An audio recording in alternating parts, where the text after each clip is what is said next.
Hello everyone, and welcome to my Sister Wives For You channel. I hope everyone is having a wonderful day. Before we begin, please hit the subscribe button and give this video a thumbs up. The courthouse was packed, the air electric with tension, and whispers rippling through the rows like a wave as Meri Brown, the original Sister Wives' wife, long dismissed by Kodie as distant and problematic, strode into the courtroom with the quiet, steely determination of a woman who has been underestimated for far too long, her tailored navy suit sharp against the dull beige walls, her chin lifted ever so slightly in the kind of defiant tilt that told everyone in the room she was ready. And across the aisle sat Kodie Brown, his famously unruly curls tamed into a slicked-back ponytail that did nothing to soften the deep scowl etched across his face, a stack of legal documents in front of him, his hand tapping impatiently as though the sheer force of his will could somehow tilt the verdict in his favor. While beside him, clutching a crumpled tissue and looking like she had aged 10 years overnight, was Robyn Brown, her mascara already smudged from earlier bouts of weeping, her eyes darting nervously between Kodie and the judge as if searching for some sign that the outcome wouldn't be the disaster the online rumor mill had been predicting for weeks. And oh, the rumors had been relentless, with leaked hints from sources close to Meri claiming that she had amassed a mountain of receipts, documents, emails, and even secretly recorded phone calls that painted Kodie not just as a manipulative ex-husband, but as someone who had, in Meri's words, abused the trust of every person in that family for years. And as the judge entered and the bailiff called the court to order, the room seemed to hold its breath, the only sound the faint rustle of reporters adjusting their notepads. Then Meri's attorney, a sharp-tongued legal bulldog in a crisp gray suit, launched into a blistering opening statement that had jaws dropping within minutes, painting a picture of Kodie as a man who had willfully mismanaged family assets, siphoned money toward Robyn's expenses while other wives struggled financially, manipulated property deeds to his advantage, and even lied under oath in prior depositions. And every time the attorney dropped a fresh bombshell, Meri sat calmly, hands folded, while Kodie squirmed in his seat and Robyn shook her head in disbelief, mouthing, "That's not true," but clearly rattled. Then came the piece de resistance, a massive, poster-sized reproduction of a Coyote Pass land deed that, according to Meri's legal team, proved beyond any doubt that Kodie had deliberately maneuvered the division to favor himself and Robyn, cutting out Meri and Janelle entirely in what they described as a calculated betrayal of marital trust, a revelation so damning that even the judge paused, adjusted her glasses, and stared at the document for a long, loaded moment before nodding curtly for the proceedings to continue. The cross-examination of Kodie was nothing short of brutal, with Meri's attorney drilling him on dates, dollar amounts, and contradictions in his prior statements, and each time Kodie tried to spin a long-winded justification, the attorney cut him off sharply, forcing him to answer yes or no, which seemed to infuriate him even more, his voice growing louder, his hands gesturing wildly until the judge finally admonished him to keep it civil.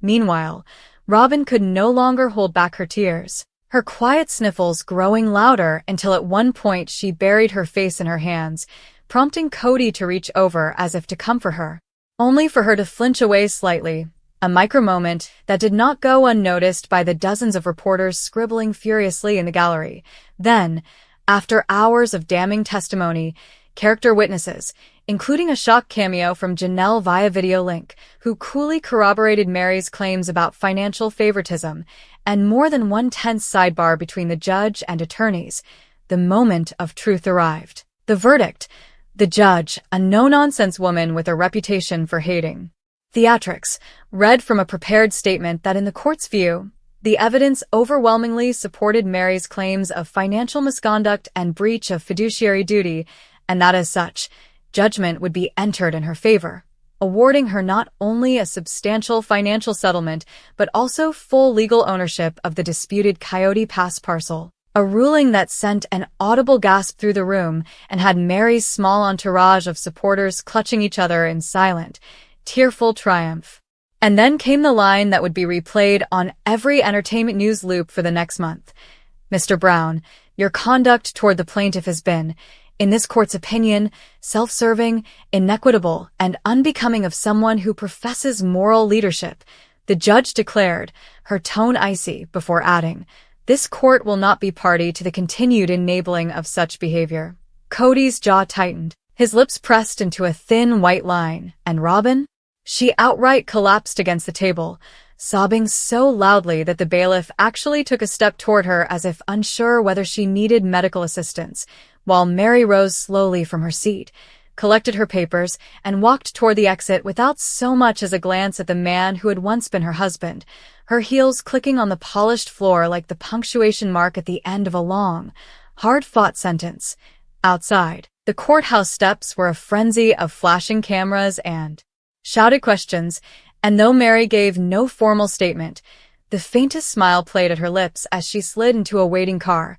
leaving behind a scene of total devastation for Kodie and Robyn, who emerged minutes later looking shell-shocked, Kodie barking no comment, while shielding his eyes from the cameras, and Robyn, her face blotchy and streaked with mascara, trailing a few steps behind him like a woman whose world had just been upended. Within hours, hashtags like #MeriWins, #KodieLoses, and #RobynMeltdown were trending worldwide. Fan forums lit up with celebration posts, memes of Robyn's tear-streaked courtroom face flooded TikTok, and armchair analysts picked apart every moment of the trial footage, with many declaring that this was the day the sister wives saga finally turned on its head, a moment when the once quiet first wife became the victor. The self-proclaimed patriarch was humbled in front of the world, and the so-called favored wife was left to pick up the pieces. And whether you see it as karmic justice, high drama, or the perfect setup for yet another reality TV chapter,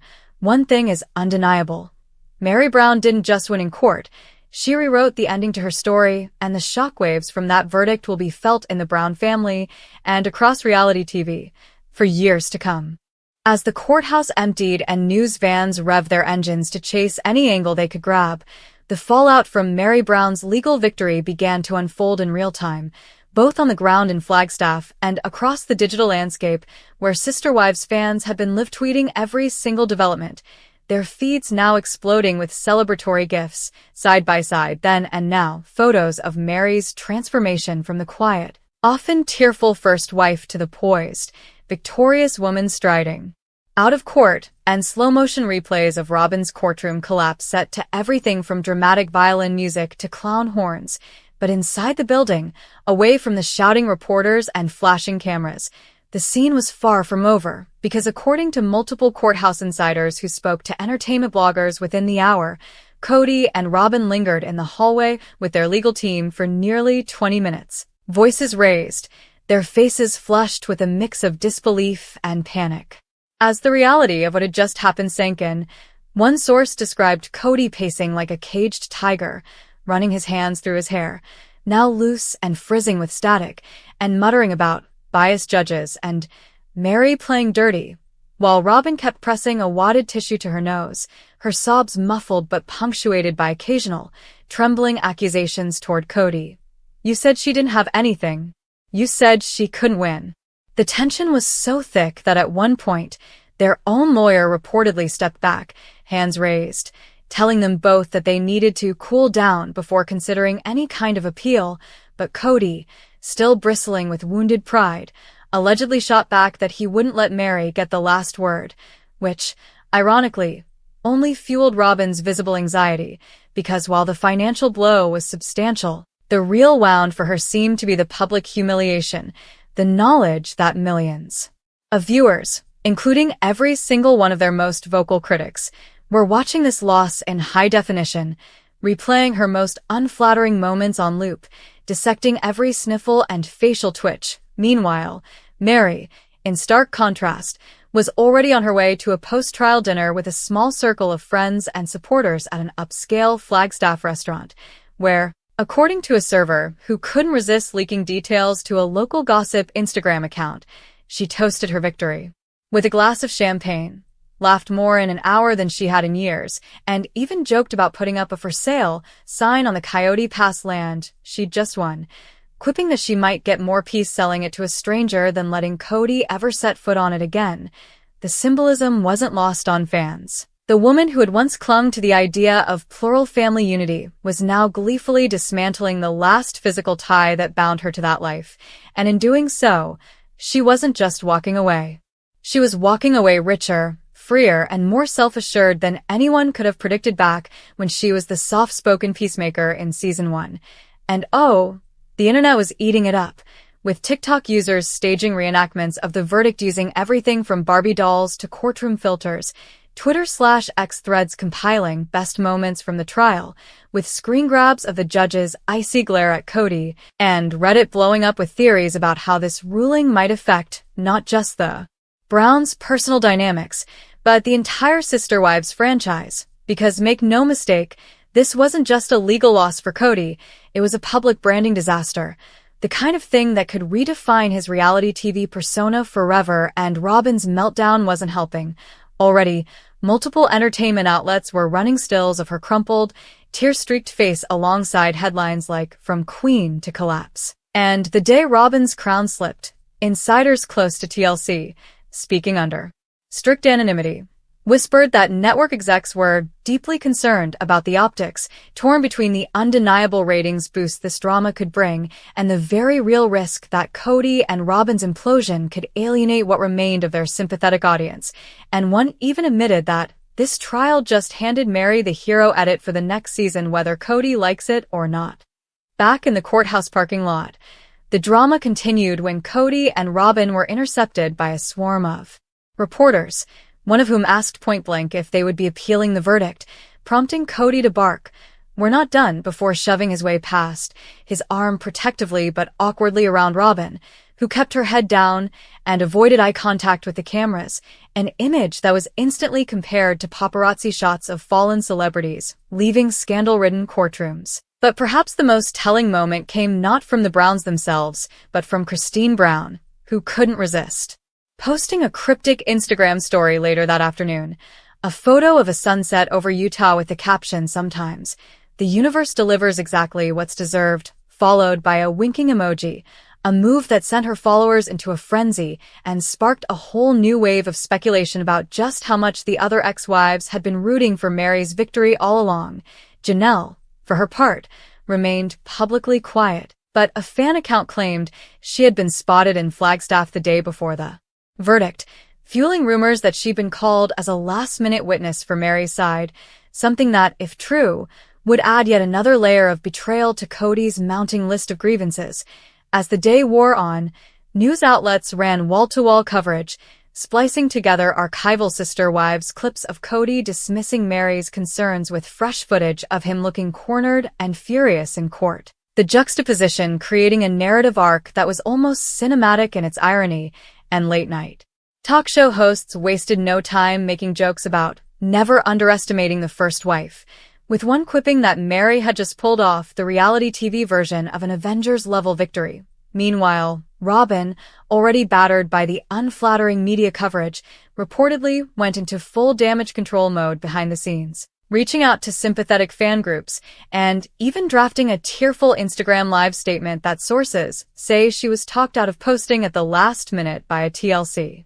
publicist who warned it would only fan the flames. Kodie, on the other hand, seemed to be doubling down, telling a small circle of allies that he'd expose the truth about Meri's so-called manipulations, setting the stage for what could be an even nastier round 2 if he follows through on his appeal threat. But for now, in the eyes of the public, the scoreboard read Meri 1, Kodie 0, and the image burned into everyone's mind was of Meri walking out of that courthouse like a woman who had just taken back not only her land and her money, but her dignity, while Kodie and Robyn were left behind in the rubble of their own arrogance, a tableau so perfect in its irony that even the most seasoned reality TV producers couldn't have scripted it better.